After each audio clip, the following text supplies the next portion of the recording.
Greetings, comic lovers. Today, once more, we're doing something different, an interview. Today, we're interviewing the co-authors of the graphic novel Thunderous. Yes, I have it here. Bask in it. Take a look at it. Feel the lightning. I'll get nice and close for you. There you go.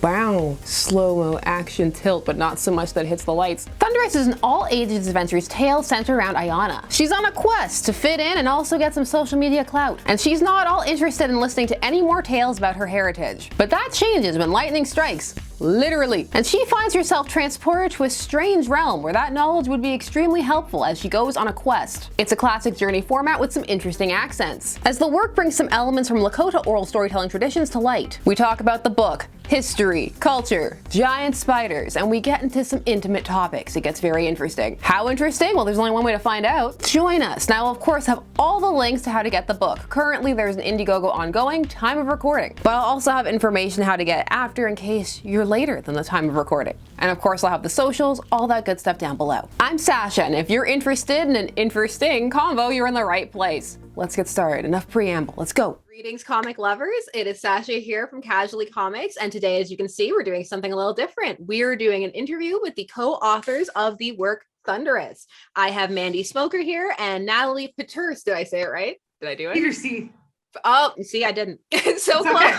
It's Not close. It's a weird name. So this is a very fun coming of age tale, and there's a quest format, and it's very accessible, very exciting. Can you tell me a bit about the genesis of the idea for Thunderous? Well, lots of things, I guess. Over many years, I have always really wanted to write a children's book, sort of centered that had featured a grandmother character. So that was, a long time coming, and that became a part of the story eventually. But I was approached by a good Lakota friend who was working with a media company that was really interested in expanding voices. And so they had wanted to write a story about an Indigenous character. And my friend, his name is Mato Standing High, he said, I think I know the person that can help you with this project. And so they reached out, and I asked Natalie to be my co-author for many reasons. But yeah, it's exciting to see like a whole idea come together. How exactly did it coalesce into becoming a graphic novel? So the media team that we work with and our publishers, Curiosity, they really wanted to pursue a graphic novel format, which was very new for Natalie and I. We're poets by trade, but I think a lot of what we do in poetry with concise language, very deliberate choices, worked out well in this type of a format. Do you think that also translated into how you visualized it for the art? Because I noticed that there are some significant sections where there isn't dialogue and it's very much visually driven. So do you feel that your poetry backgrounds helped with that? I would say it did, but we learned through this process how to write a graphic novel with a very specific outline. So generally what happens is there's a cue for the illustrator, and then some dialogue, and then sort of a little chunk of narrative that moves us through where we're going next, some background information.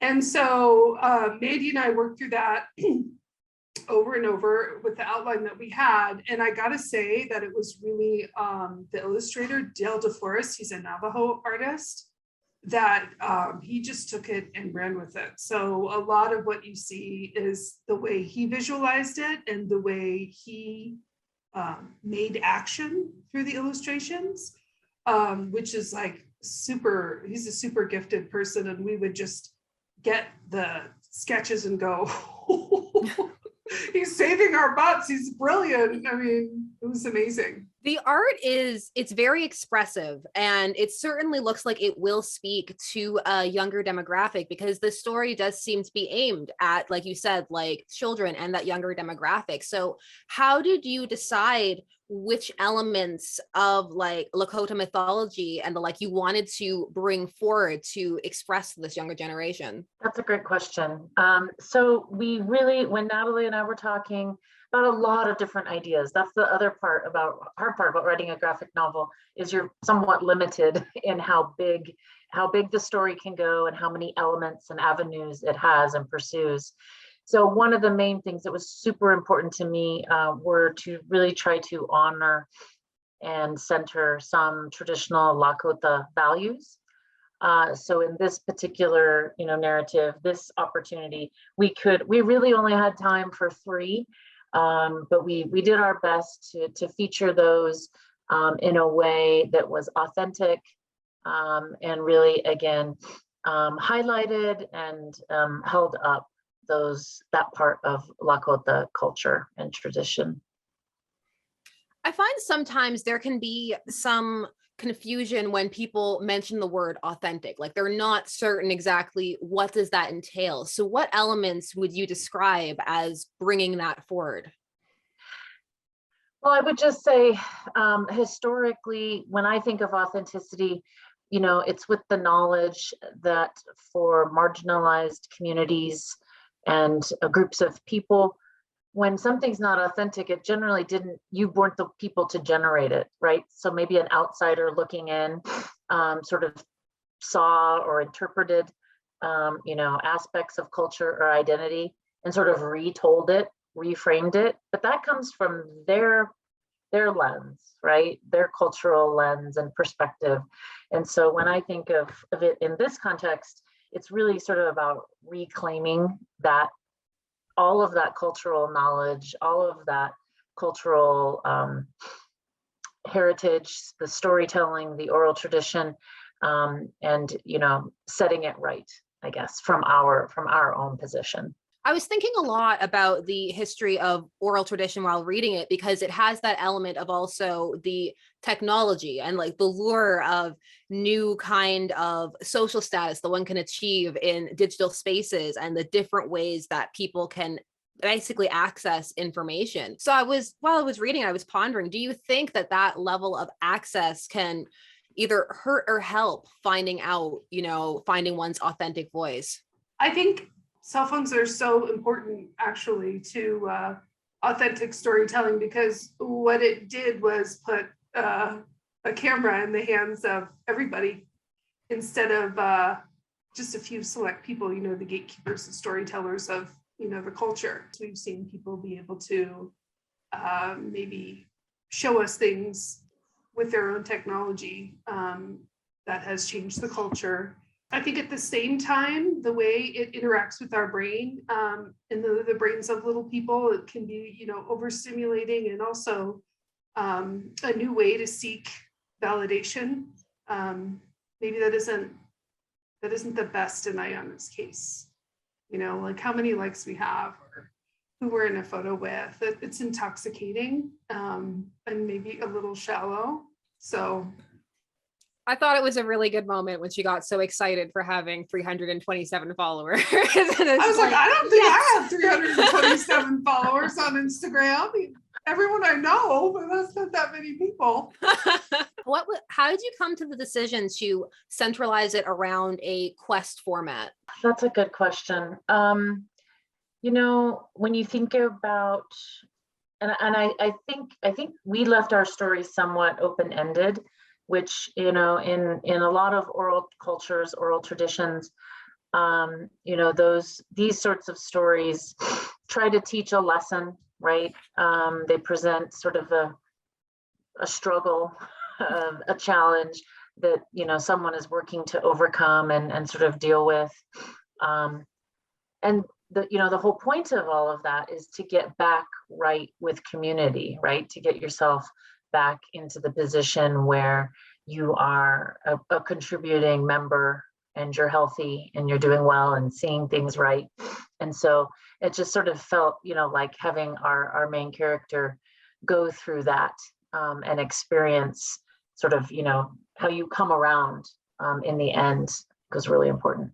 I noticed that you included like some of the actual language inside of the book and a glossary at the end, of course, like, the proper names of gods and figures. How important was it for you to make sure that those elements were included? Very important, but it was hard. It was a lot of work. I'm not a fluent Lakota speaker, but am always trying to learn more and develop those skills. But we really, we thought it would be a really nice touch and a really nice flow to, have our primary animal characters referred to by their Lakota, names and words. And I'm really proud of that. It was a big lift, but it was really important to both of us. And it's not that easy because it's an oral traditional, an oral language. And so finding the right spelling, we found lots of variations, and there's a little note in the glossary that says, hey, look, language is fluid, it's dynamic. This is what we figured out. And so please take that with what it is. What do you hope that people get out of Thunderous? Like ideally, like people come away, and what is the feeling that you hope that they're left with? For me, it's a contemporary story using sort of traditional and cultural sort of not norms or values, but methods, I guess, ways of telling stories. And I teach a lot about American Indians, and it's not often that you see contemporary portrayals of people, so that we don't think of a stereotype or have a misconception about what Indian people are like, what Native or Indigenous people are like, because we learned something that was faulty when we were in grade school, or we read a book or watched a movie, that was incorrect. So I think that, sort of telling a good story in the right way and being really, deliberate and purposeful about that. I hope people see that it's a contemporary story. That is true. You do find with portrayals of certain groups, it does almost feel like there's an arrestation that occurs of like always going back to one moment or just similar moments in time. And you do find that you do get almost the same revisiting of moments over and over again. So it was refreshing to have those mythological elements present, but in the frame of, a more contemporary story, because people are still encountering all of these myths, all of our various different myths, but in this new era. It's just, it's fascinating. I found it to be a very fascinating read. And I like things like that because you don't encounter these mythologies as often. Mm-hmm. So how did you find the process of getting the word out there about the work? Well, here in Montana, it's not hard because Mandy was a co-poet laureate of the state of Montana.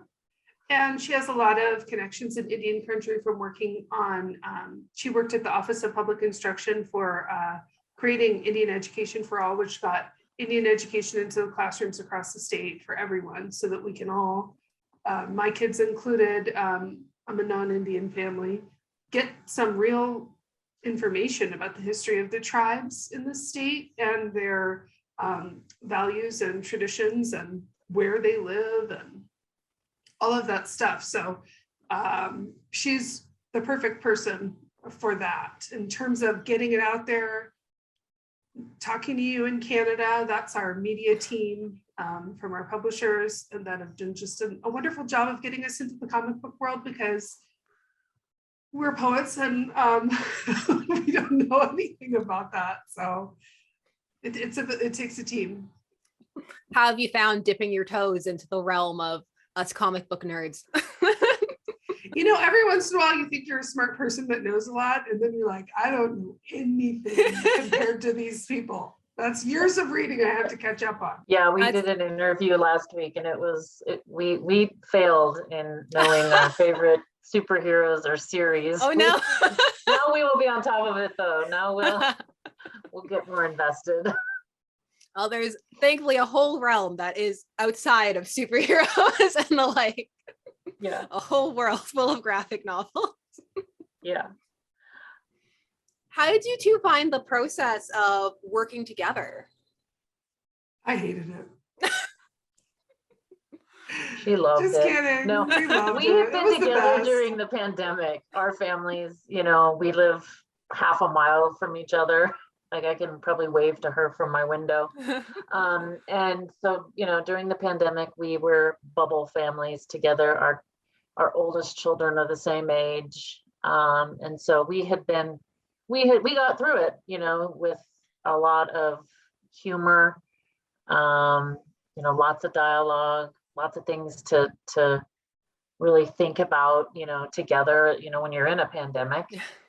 So I enjoyed it, but I'll let Natalie it was tell you a very little more natural about to it. us, I think. Yeah, I'm just joking. We had an ideas, and then, I've edited professionally for a living, and Mandy's a writer. And once it got down to that process, we were right at home there, I think. One of the themes that really comes through in Thunderous is the seeking not only of identity, but kind of the shame in wanting to seek that out or not really knowing how to deal with that disconnect. Did those come from any kind of personal experience? Definitely for me, when I was young, I moved away from my reservation and my community as well. And Natalie and I thought a lot of my niece, who's now 18, but we're close with her, and she's had a similar life experience. And it's just, it really is like two different worlds, right? You can experience some of the same things in each, and there's crossover, but trying to adjust and understand what one cultural group is really asking of you as far as community, behavior, norms, that sort of thing, is very different in another community. And when you're American Indian, it's also then balancing out, how do I apply this in either context, what I've learned about, being a Lakota person and what that means. How do I express that? And how do I sort of live with that in either world, And so I think Aiyana's struggling with that and trying to find value, and while also trying to find her place.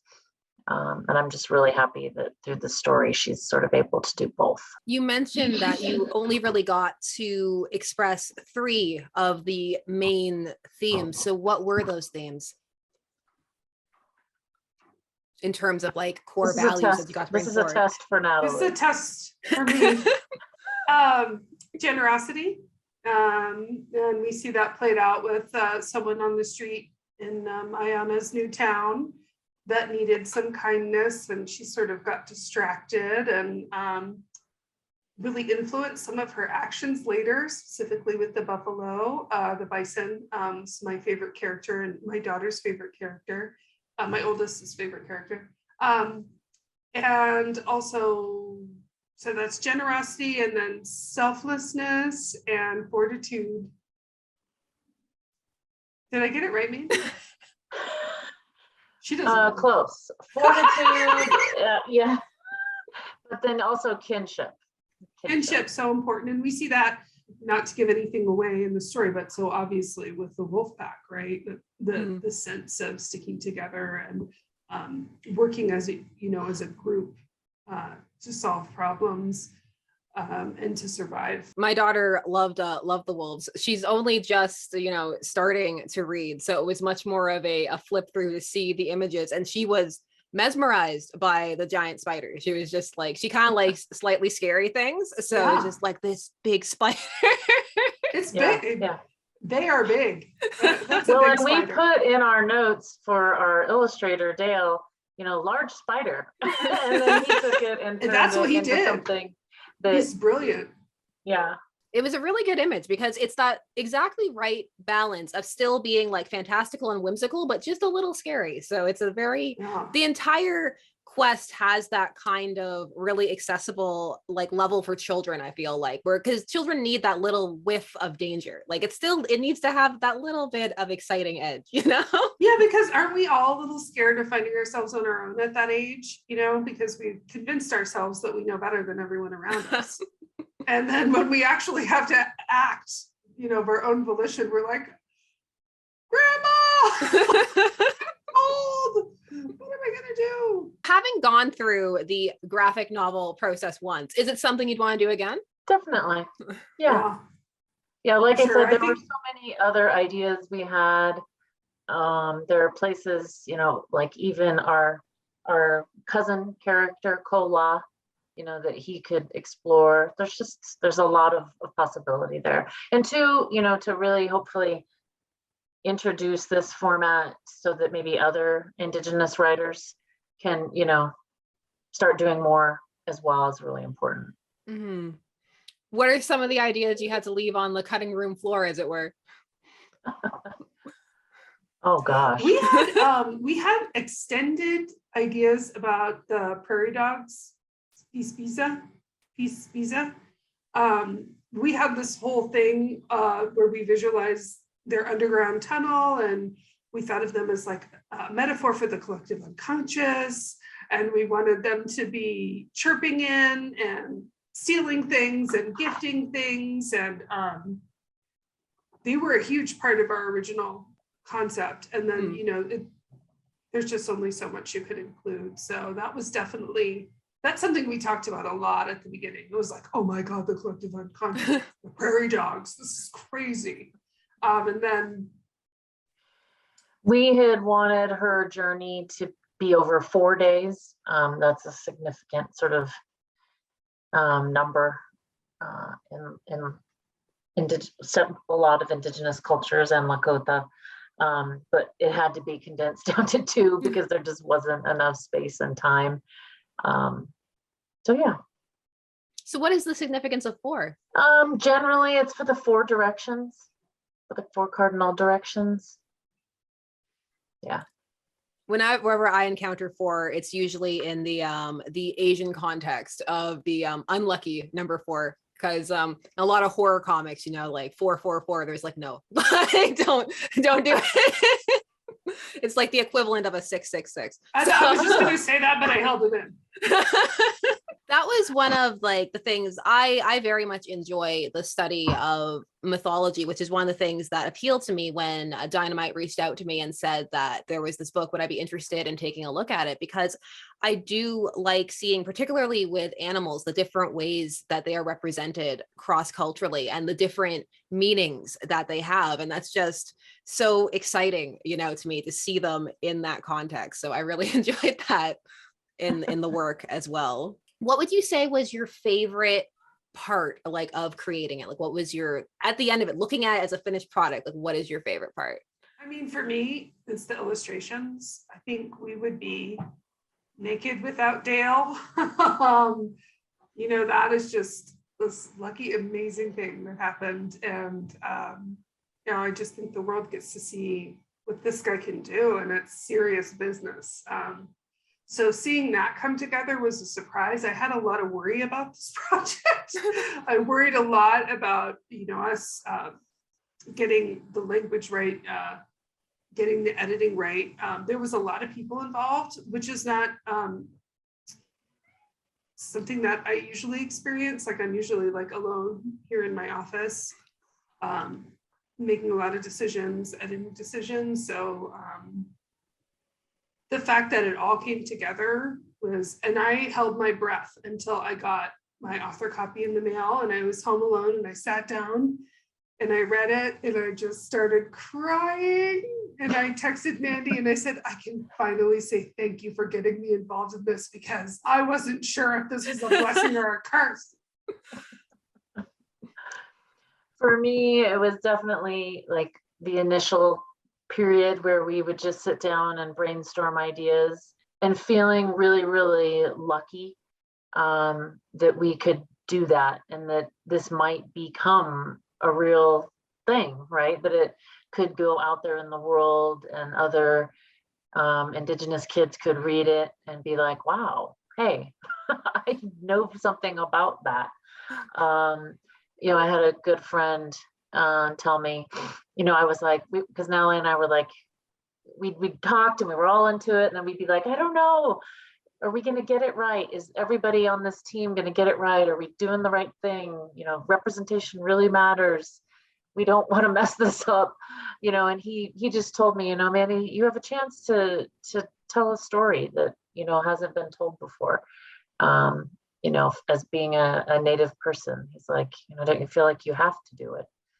I think he was right. So Thank you, Jason. while it was Smith. stressful along the way a bit, I think we're happy with it. So I'm going to ask a sticky online question, which is, I'm sure you've seen that online, the discourse surrounding, representation, representing, like mattering or not, it can oftentimes be boiled down into not very nuanced takes and can be kind of put into a very dichotomous zone of like, yes or no, which is not really, I think, the best way to approach it, because it's, as with anything, like situational, it varies. There are so many different factors involved. So when you say representation matters, like what does that mean to you? To me, less than 1% of children's literature, and I would be interested in knowing what that's like in the comic world, is by or about Indigenous people. And, so we have stories to tell, right? And we want to see ourselves reflected and represented in, all facets of our life and our culture. And I just think that, as Natalie said, we have, Indigenous people have been kept at bay. There's sort of been walls and barriers put up to us, again, telling those stories and really sharing our perspectives and who we are. And so to me, when I say representation matters, it is really, again, about showing other Indigenous kiddos out there that you can be characters in books and you can draw illustrations that, are gorgeous and can be published. And you can, use your voice and write your own stories. I think that sometimes when it comes to discussions of representation, I really like what you say about doing it right, because there's a weight to it. And I think sometimes when these discussions come up, there is a belief that what's being said is that identification is impossible unless the person is exactly like you. But I think that is not really what, like you said, is attempting to be gotten across. It's just the idea that there are more stories out there, that while you can identify, with other groups, you also want to identify with your own as well. And not only that, but that other people can identify with your group too, that it can be a universality, really, an opening, not a closing off, I love that. That's such a good way to say it. And I also think there's just a really huge difference between like inclusivity, like including characters of color. There's nothing wrong with that. That's good. But it's also making sure that the story is centered around a main character of color. That's different than making sure they're included on the page. And I think that's the power of this particular project. I find that, online is oftentimes not the best place to have such discussions. It can be such a passionate and, not very nuanced battleground, if that's even it's the way to put it. But it's just, I like having discussions like that, because I think it's important to show that discussions can be had, that they don't need to devolve into just, angry tweets back and forth. It can actually be like that, something of merit can come from a discussion, which is why I asked that question, because I do sometimes get comments that aren't malicious, but they are genuinely asking, like, why does representation matter? Like, I don't understand. Like, it's not coming from a place of like, get away from me, but I don't understand it, because sometimes it's not something that people have thought about. Well, I mean, I would just say, to those folks, you've seen a certain part of the cloth, right, of our collective narrative, and without other voices, especially voices that have been excluded, you're missing a big, component of that, of that whole story. So I think when we say representation matters and we do more to, address that, the stories, our collective stories, our connections all become richer and more beautiful. So I don't think of it as we're trying to push someone out, or, as you said, sort of, I like that it's an opening, not a closing off. No, I hope that a lot of people find this work, and so like, how did you find like the IndieGogo process and like the crowdfunding aspect of it? It's my turn. Yeah, we love IndieGogo. We think it's great. And we think it's a great way to reach new folks about this book. And the great thing about this IndieGogo is that you can get Miss Mandy Smoker Brothers to sign your copy. And you should put that away in your little lockbox. It's going to be valuable someday. And a poster. And it's important, of course, to let the people know as well that they can get it other ways, like in case they missed the campaign, because I am a notorious campaign misser. I'm always showing up to pages and they're closed. So if that happens to people, how can they find your work? They can order from their local bookstore, or they can find it on Amazon. There are many things I've missed because I can't find them. I'll just put it that way. And then I'm a sad panda on eBay looking, looking for things that are not there. So I want to say thank you so much for taking some time out of your evening to discuss the work with me. And is there anything else that you'd like to highlight, that if I've missed anything that you really want to bring to the fore? That's the good silence. Yeah, I don't know. I worked in a few of my jokes. I'm feeling good. Those were great questions. We really enjoyed the time. Thank you. Well, I want to thank you so much for your time. I really appreciate it. And I'm sure all of the people watching will appreciate it as well. And I can't wait to read the comments and see them. I'm looking forward to the spice, and it'll be good. Thank you, Sasha and Casually Comics. Thank you.